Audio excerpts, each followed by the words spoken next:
Raising the Standard, a Warhammer Championship report. In a brilliant outflanking manoeuvre, Jim Lightyear Master Syme escaped the game's day offensive only to discover a second front in Derby. Fatigued but unscathed, he returns to base with tall tales. Saturday and Sunday, the 10th and 11th of October 1987, saw the dawning of a new era in wargaming, with the first ever official Warhammer Battle competition.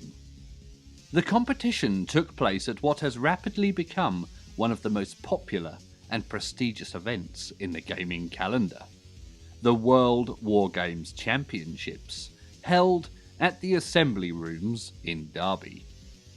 This show attracted visitors and participants from across the globe to play and watch the usual quota of ancient, medieval, pike and shot, Napoleonic and 20th century wargames, and took up most of the space in two of the large halls this excellent venue offers.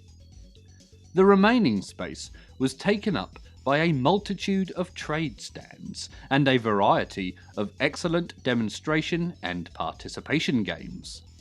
The loudest and most popular of these was undoubtedly the Blood Bowl public participation game put on by the Old Guard, which used converted large-scale figures in a Roman-style arena, many of which waved little banners with pertinent, or perhaps that should be impertinent, comments.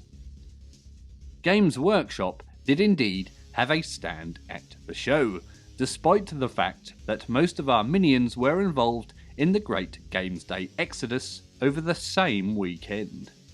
In fact, this was the first major Games Workshop presence outside those conventions we organise ourselves. One small step for a mutant, but... In a nearby hall, however, we were holding the inaugural Warhammer Battle competition, with 6 eager enthusiasts from local clubs competing keenly for cartloads of prizes put up by Games Workshop.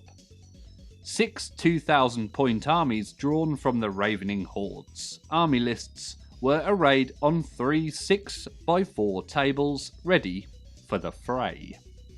The terrain was laid out so that on 2 tables, hills and woods on either flank provided cover for those generals wishing to use it, whilst the main feature on the 3rd table was a fordable river with a bridge. Victory conditions were simple and in the finest Warhammer traditions. The winner would be the person inflicting the highest points value damage to his enemy at the end of 3 games. This ensured an acceptable level of mayhem, and so the games commenced.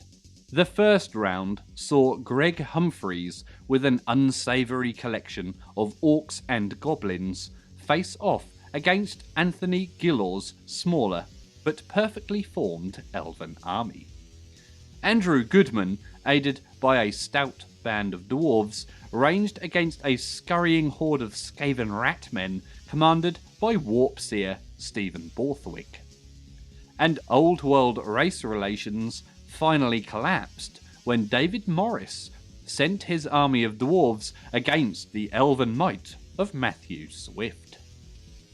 Back on Table 1, Greg's goblinoid army paused only to draw breath, and headed by a suicidal unit of goblin chariots, went straight for their elven adversaries. Some of the elves were somewhat overawed by this and made their immediate escape. Anthony had to spend the rest of his first game fending off repeated Orcish charges.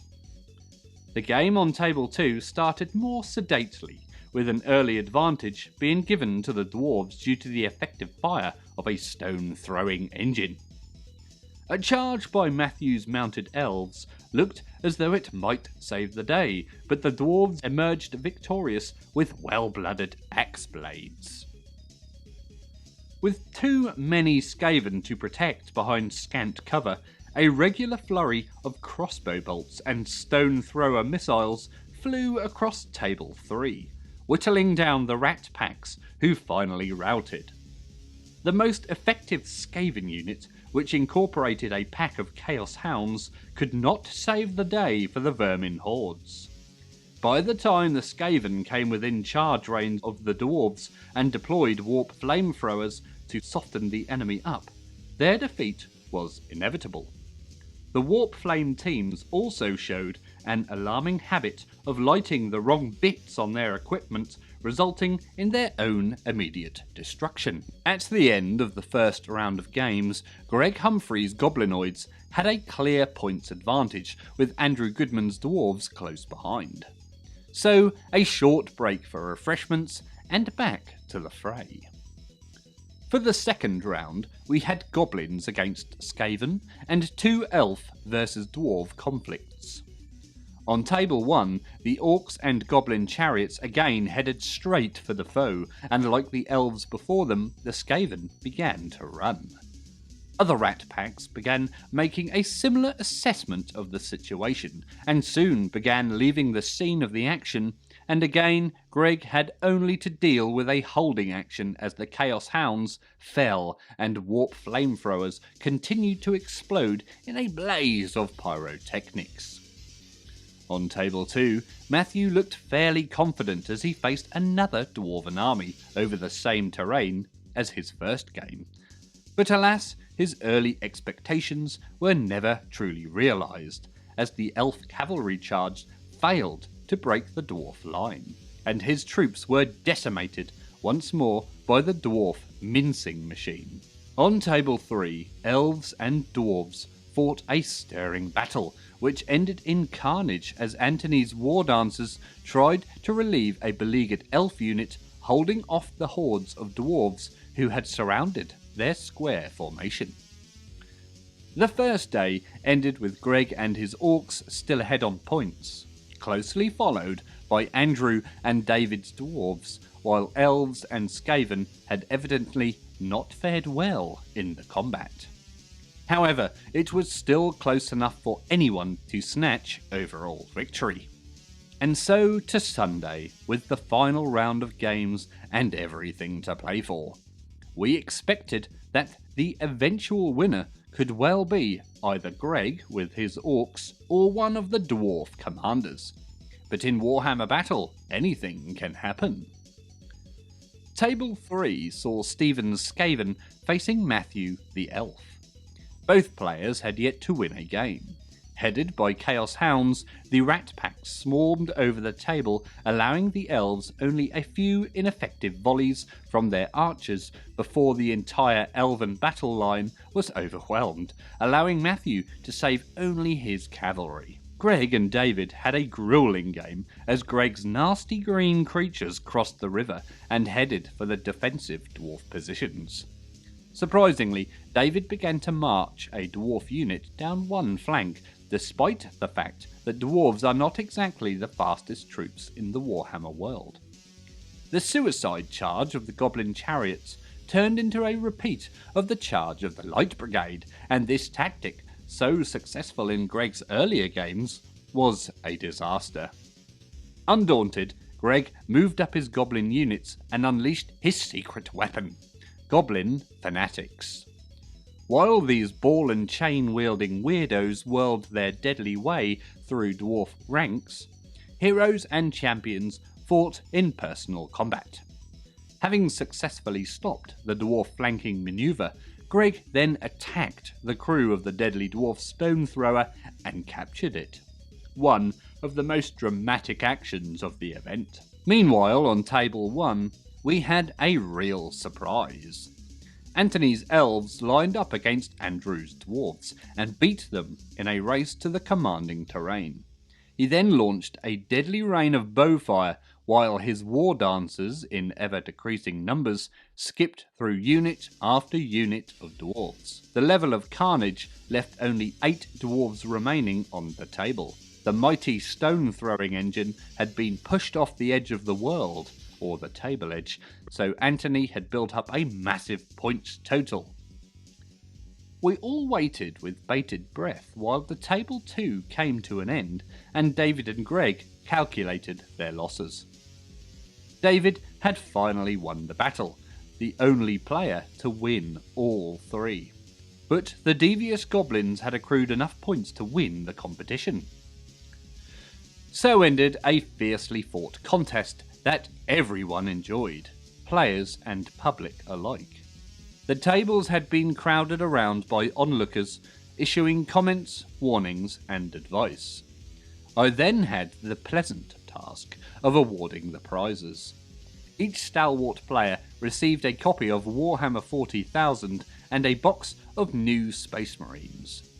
David was given a consolation prize of a box of Space Orcs, and Greg received a voucher for a 1500-point Warhammer battle army of his choice. Greg's eyes glazed over. "How many snotlings can you get for 1500 points?" he cackled. But a turn or two on the Games Workshop portable rack soon sorted him out. Next year, it's planned to fully integrate the Warhammer Battle competition into the World Championships. If everything goes as planned, we'll have 24 tables set up to run both Warhammer Battle and Warhammer 40,000 on a massive scale. All budding Dwarf Lords, Dukes of Chaos, and Imperial Generals out there start planning and practicing. You could be next year's Warhammer champion.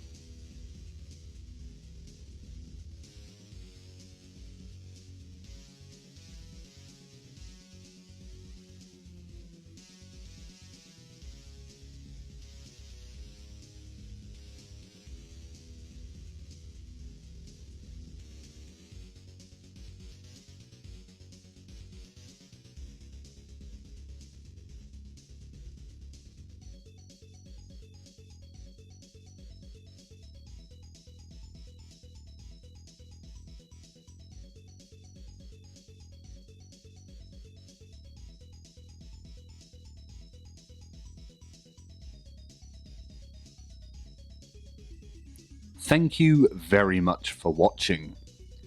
If you'd like to support the channel, then please be sure to like and subscribe, or even leave a comment. I always try my best to reply to them all. You can even now support the channel by joining the Patreon page, details of which are in the description below.